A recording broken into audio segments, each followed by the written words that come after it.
And we're back with another spectacular episode of Zero to Hero, where I break down all the vocations in Dragon's Dogma 2 from start to finish.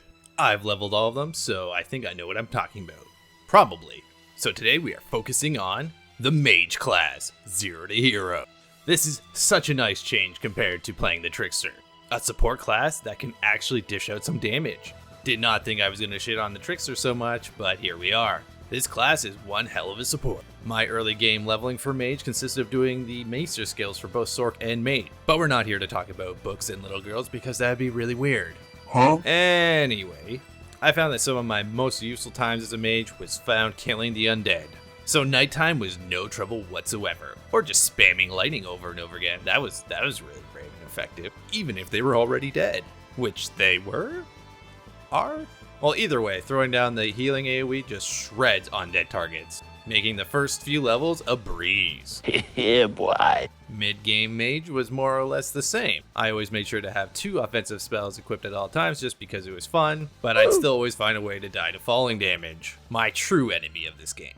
But even undead bosses were no match for the healing AoE. I did dabble with the affinity spells where you could give your pawns elemental enchantments, but unless it was the group AoE one, it was kind of useless. Getting the later game augments would definitely help it, as it does increase the enchantment duration, but I'm going to settle for my Ice Lightning combo.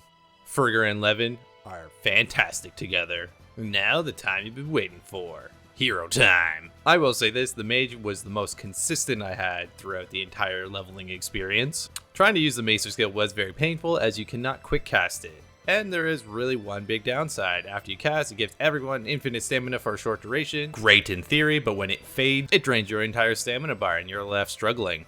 I am definitely not a fan of any Maester skill that involves losing all your stamina. So we just go back to the classics, just using Ferger and Levin. Again, this is where consistency comes in. They were useful spells. I tried some other ones. Paladin was really good, as like it gives you a shield for a few hits.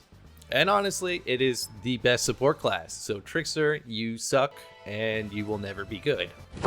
Emotional damage. And if you happen to like the Trickster class, well, for one, good for you. And secondly, you're boring. If you can give me one reason why the Trickster is better than the Mage, which spoiler, you can't, then I will do a solo playthrough as the Trickster. But we're here to talk about the Mage. You get some useful augments, including stamina recovery and making enchantments last longer. You get some great spells, a lot of diversity between support and offense. Levitating is an awesome traversal option. And honestly, you can't go wrong with having one Mage in your party at all times. Unlike the Trickster, where you want no Tricksters in your party at all times. Can you guess which vocation is next? Find out this Saturday.